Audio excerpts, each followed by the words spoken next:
All right, I think we're live now, so let's jump in. Thank you everyone for joining today. Scinai Immunotherapeutics corporate overview in 2026 mid-year business update. My name is Andrew Erickson. I'm a managing director here at Allele Capital, who works directly with the Scinai team, and we're helping kind of put on this event today. So we're going to run through a bit of the first half results that you might have noticed Scinai published just yesterday.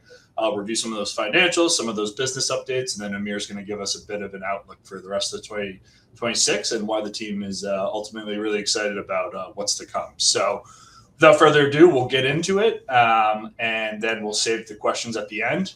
If you're watching on LinkedIn or YouTube, there's chat boxes for both of those platforms. So submit your questions, and we'll get to those at the end of the conversation. So without further ado, let's jump into the call here, Amir. Maybe what you can do is, I'm sure a lot of people on the call are familiar with who you are, but maybe just a quick background on yourself and your role at Scinai, and then we can get into to some of the first half details.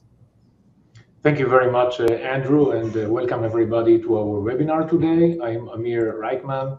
I have a biotechnology engineering master's degree and an MBA from the Wharton School of Penn University. My background goes back more than 20 years in the pharmaceutical industry between the United States, Europe, and Israel. And now I'm leading Scinai as the CEO of Scinai Immunotherapeutics, the parent company, and also of the subsidiary Scinai Biopharma Services, our CDMO daughter company. With that, let's kind of jump in. So, as we discussed, first half results got published yesterday. I think there was a lot of positives coming out of that. But before we get into the individual numbers, can you put the first half of 2026 into perspective for investors, Amir? And what changed at Scinai? Where does the company stand today versus the beginning of the year? Yeah, the day before yesterday, time flies. So I think the most important way to look at the first half of 2026 is that Scinai today is a materially different company than the one that entered the year. At the beginning of 2026, we had our innovative immunology R&D pipeline and an emerging CDMO business in Jerusalem. During the first half, we significantly expanded the commercial side of the company through the acquisition of former Recipharm operations in Yavne, Israel. That transaction added much more than equipment and infrastructure. It added an experienced operating team, established quality systems, technical know-how, customer relationships, and additional manufacturing capabilities. So today, Scinai has two complementary value-creating platforms: our immunology R&D activities and the broader two-side CDMO business operating in Jerusalem and Yavne, Israel. The first half was therefore largely about transforming the operating platform. The second half is increasingly about demonstrating what we can do with it, converting customer activity into revenue, increasing utilization of the infrastructure we now have, and advancing our R&D programs into capital discipline way. Perfect, thank you. Yeah, thanks for correcting me. Sorry, it's the week moves fast, just as this summer's been moving fast for us. So, 2 days ago was the earnings, but thanks for that kind of initial update. And I think from what I observed, at least from the report, there were several moving pieces in the first half financials as a result of this Recipharm transaction that you just alluded to. What are the real numbers that investors should be focusing on as they think about that report? Thank you, Andrew. So there are few numbers I think investors should focus on, but it is important to distinguish between the accounting effects of the Recipharm transaction and the underlying operating performance. Revenue for the first half was approximately $949,000, compared approximately $773,000 in the first half of 2025. At the same time, the expanded CDMO footprint brought a larger fixed, semi-fixed cost base into the company before utilization had fully ramped. As a result, we reported a gross loss of approximately $2.37 million and an operating loss of approximately $4.6 million. The most significant accounting item was the approximately $6.4 million bargain purchase gain associated with the Recipharm transaction. That is a non-cash, non-operating accounting gain based on the preliminary purchase price allocation, what's called PPA. Preliminary because of that gain, primarily, because of that gain, we reported net income of approximately 1.50 million for the first half, 1.57 million, So I would not want investor to interpret the reported net income as an operating profitability. The underlying business still generated an operating loss during the period. From liquidity perspective, however, as of June 30th, 2026, we had approximately 2.85 million of cash and restricted cash. The financial picture therefore reflects a company that has expanded its operating capabilities materially, while the revenues and utilization of that infrastructure are still in the process of scaling, and I believe you will see that in the coming quarter in the next half. Great, thank you. Yeah, that's important nuance there with the accounting with this transaction and where that leaves us, and how the Scinai business is actually in a very good spot right now with how that all fleeces out. So great. Moving on here into more of the fundamental business. Can you talk a little bit about what capabilities Scinai has today that did not have entering 2026, and is management still integrating now at this stage from that transaction, or has it shifted to an execution focus? Thank you. That's an excellent question. So the transaction significantly broadened what Scinai can offer to customers. In Jerusalem, our capabilities are focused primarily on biologics development, analytical services, aseptic processing, and clinical cGMP manufacturing. Yavne site adds complementary capabilities in early chemistry development and small-scale cGMP manufacturing of active pharmaceutical ingredients, API, for clinical programs. But I think it is important to emphasize that we did not simply acquire equipment. We acquired an experienced pharmaceutical team, established quality systems, operating procedures, customer relations, and know-how that would take considerable time and capital to build independently. At this point, management's focus is increasingly on execution, utilization, and commercialization rather than simply integration.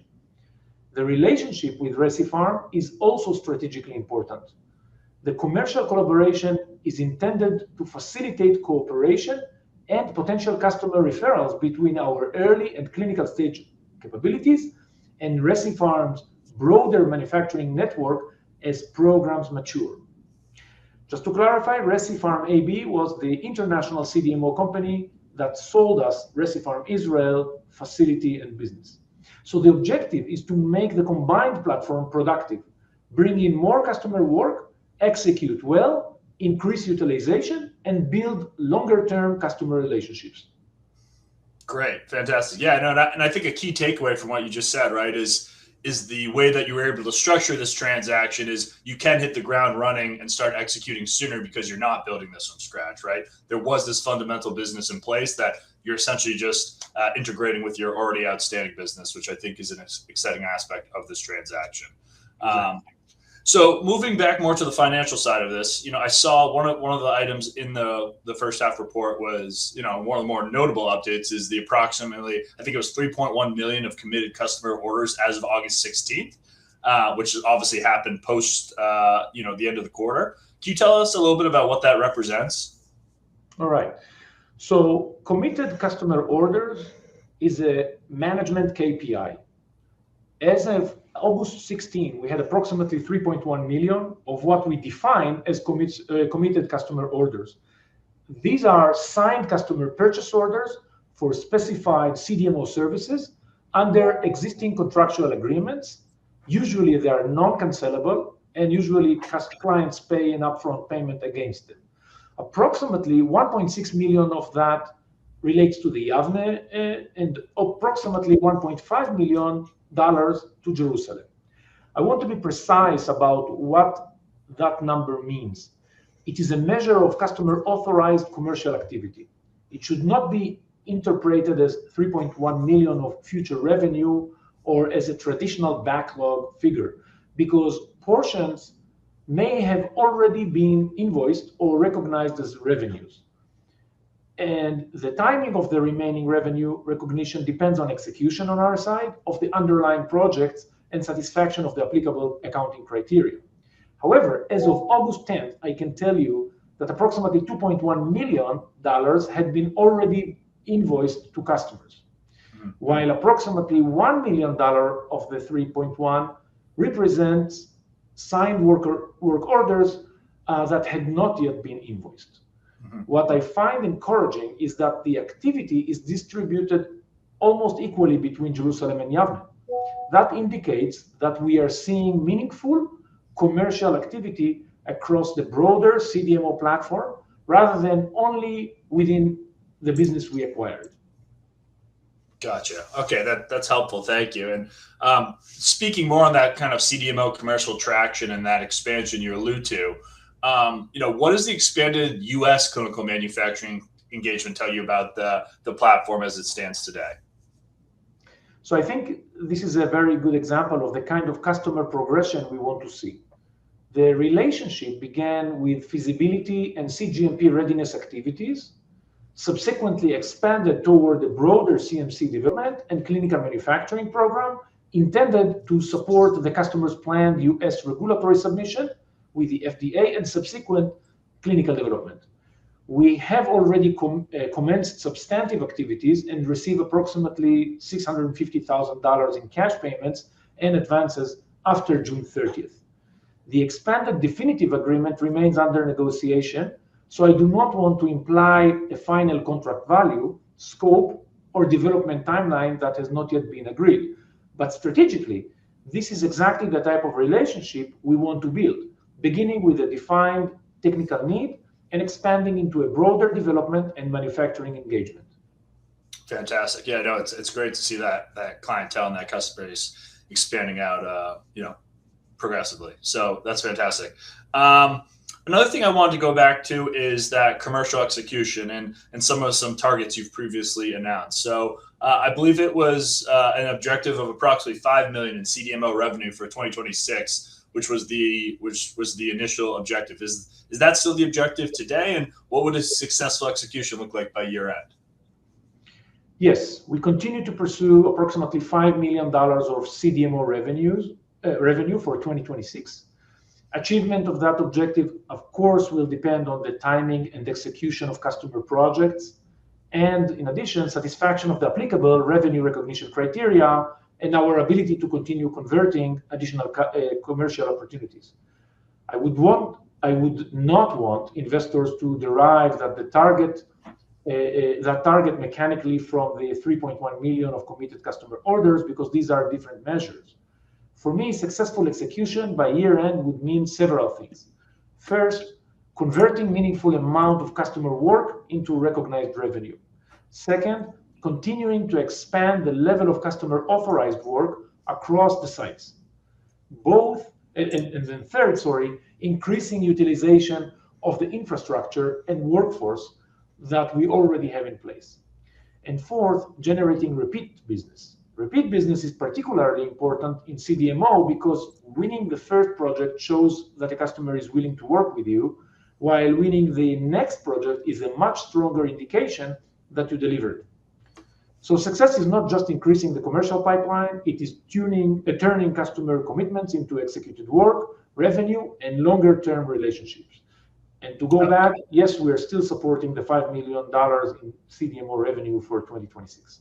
Fantastic. Yeah, no, that's great too. Like you said, not only get new business, but keep building on that current business you have and expanding those relationships into those, those later stage projects, which I think is a great sign of good work delivered. So beyond, now I want to shift a little bit from the CDMO to more of some of these R&D priorities, right? Because as we talked about at the offset, Scinai is a platform that is not only developing this growing CDMO business, but there's this exciting early preclinical platform as well. So beyond the commercial business, what should investors watch for from the R&D pipeline during the remainder of 2026? So on the R&D side, our focus is increasingly on prioritization and capital discipline. We continue to believe that our NanoAb platform can support differentiated therapeutic formats, but we are being very deliberate about where we allocate capital. For each program, we are looking not only at the science, but also at intended product profile, development feasibility, differentiation, technical risk, and the financing required to reach the next meaningful value inflection point. We therefore intend to use non-dilutive funding, collaborations, and strategic partnerships whenever possible, rather than asking shareholders to finance every stage of development internally. PC111 remains an important program for us and is being advanced under our option agreement with Pincell. We believe it addresses serious dermatology conditions with significant unmet medical need, but we are also maintaining a disciplined approach to how and when we deploy capital toward the program. Yeah, very smart. I think there's a lot of excitement with a few different assets within the pipeline. So I would definitely encourage folks to check those out. Great, and I think we hit on a lot of the core takeaways from the report. So I'd encourage people to continue submitting questions as we're getting close to wrapping up here. I have one more question for Amir, but then we'll jump into the audience Q&A. But before we wrap up here, I think a good place to leave on is if we're having this conversation again at the beginning of 2027, so looking several months down the road, what would you like to have accomplished between now and then, right? What should investors be looking out for from an execution story? So exactly tapping into the last word you just said, I would like investors to be able to look back at the second half of 2026 and see measurable execution. On the commercial side, I would like to see customer commitments translated into work and revenue, additional customers coming onto the platform, higher utilization of our capacity across Jerusalem and Yavne, and evidence of repeat business. On the R&D side, I would like us to have advanced our highest priority programs through clearly defined milestones while maintaining the capital discipline we have established. And at the corporate level, I would like the market to have a much clearer understanding of what Scinai has become. We are building a company that combines innovative immunology R&D with real pharmaceutical development and manufacturing capabilities. So when we speak again in early 27, I want to be talking less about what we intend to build and much more about what we have demonstrated: revenue generated, customers added, utilization increased, R&D milestones achieved, and capital deployed intelligently. Fantastic. Thank you. That was quite helpful. So perfect. Now I'd like to take some time to jump into some audience questions. So I'll give I see one or two coming in here. I'll give everyone another kind of call it 15, 20 seconds to submit some additional questions. And what I'll just add at the end here is, I think Scinai represents a really unique opportunity, right? Not only as this growing CDMO platform that is clearly getting more customer accounts, but then there's the excitement behind this R&D pipeline, which on the earlier side, but still very exciting with some of the assets that you have acquired and are focused on developing, and in spaces that we're seeing continued interest and support just across the sector. So I think it's a really exciting time for Scinai as a platform at this stage, and excited to see what the rest of this year and kind of early 2027 looks like. But with that said, I see a couple questions coming in here on both platforms. So let me just pull those up. And I think we have time for a couple. So this was the first one I saw. So we'll start here. Okay, so this one has to do with kind of the SEPA that your team has in place, Amir. But the question says, I saw that Scinai is updating the F1 registration statement covering the $15 million SEPA. Should shareholders expect $15 million of dilution in the near term? Absolutely not. The filing updates the registration statement that we already had underlying our existing SEPA to reflect our June 30th financial information. This is a post-effective amendment. It's very normal. It doesn't basically mean that we are going to raise 15 million tomorrow through this instrument. The August 21st And also we had to reflect in this post-effective amendment also the August 21st ADS ratio change. So it's not a new 15 million financing, and it does not mean that we have decided to draw the full amount. However, the SEPA gives us the right, but not the obligation, to access capital under the facility. We as management control whether and when to use it and the size of each draw, subject to terms of the agreement. I also want to be clear that any actual issuance of new equity is dilutive. That's clear. The advantage of the SEPA is flexibility.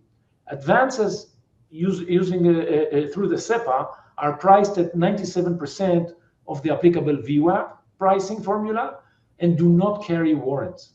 The commitment fee is separate from the pricing of individual advances and have already been paid.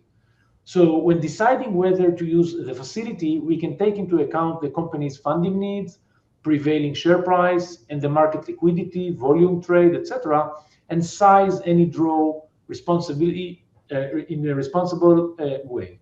We therefore view the SEPA as one additional financing tool available to the company alongside cash generation from the CDMO business, customer advances, non-dilutive funding, and other financing alternatives.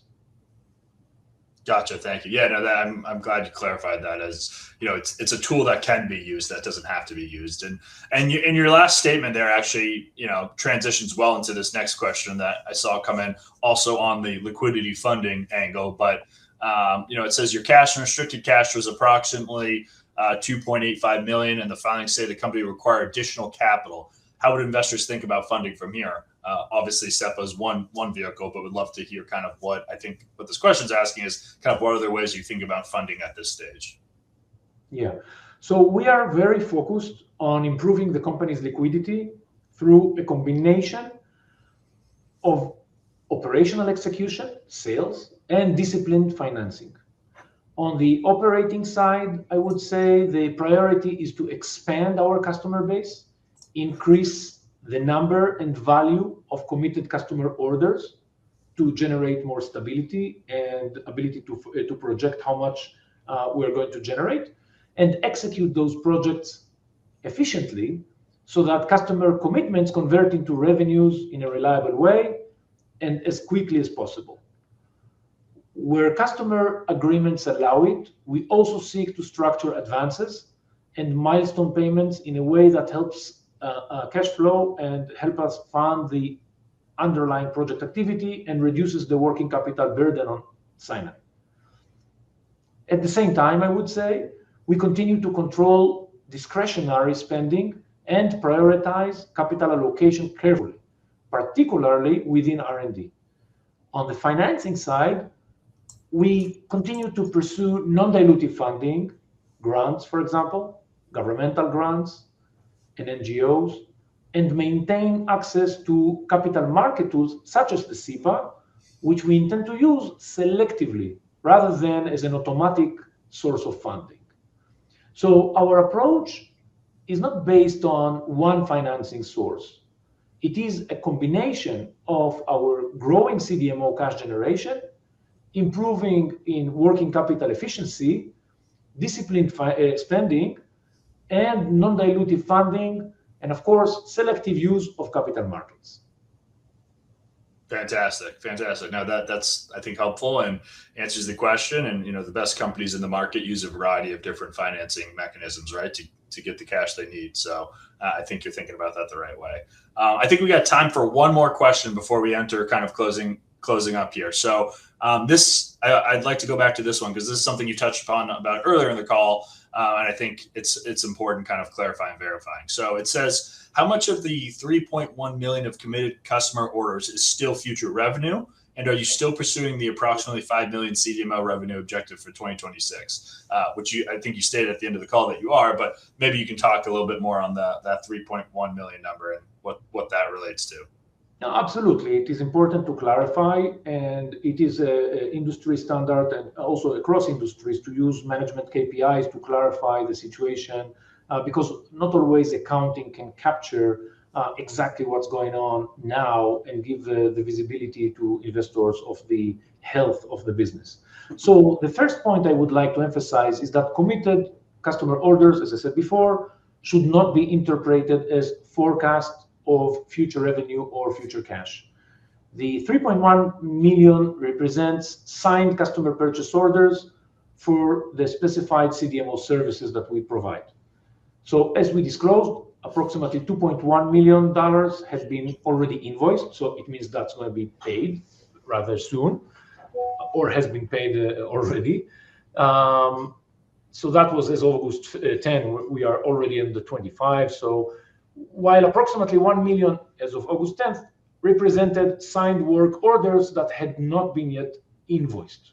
Okay, that doesn't mean that the 2.1 million invoiced has all been recognized as revenue, because as you know, according to accounting rules, sometimes you take an advance, it's not regarded as a revenue until you didn't finish the deliverable, for example, a project and a report and things like that. So, but the more important thing is that it is really talking a lot about the cash we have and the ability to maintain our runway. And that's something for companies at our side that's quite important for investors. So again, revenue recognition depends on the performance of applicable services and satisfaction of the relevant accounting criteria. But yes, we continue to pursue the 5 million of CDMO revenue for 26. That remains our objective, subject to, of course, timing and execution of customer projects, satisfaction of the applicable revenue recognition criteria, and our ability to continue converting additional commercial opportunities. So the 3.1 million of committed customer orders and the 5 million revenue objective are related indicators of commercial progress, but they are not the same measure and should not be added or compared mechanically. Fantastic. No, I think that provides great clarity. So appreciate that. And I do see one or two other questions here, but in the sense of time here, and just want to make sure we're cognizant. We will follow up separately with those who submitted those offline and make sure you get answers to that. But want to just jump to kind of wrapping up and closing statements here. So I think before we hop, I think Amir, what would be helpful is, what is the one takeaway you would like investors to leave with today after everything we discussed, right? Because we did talk about a lot here.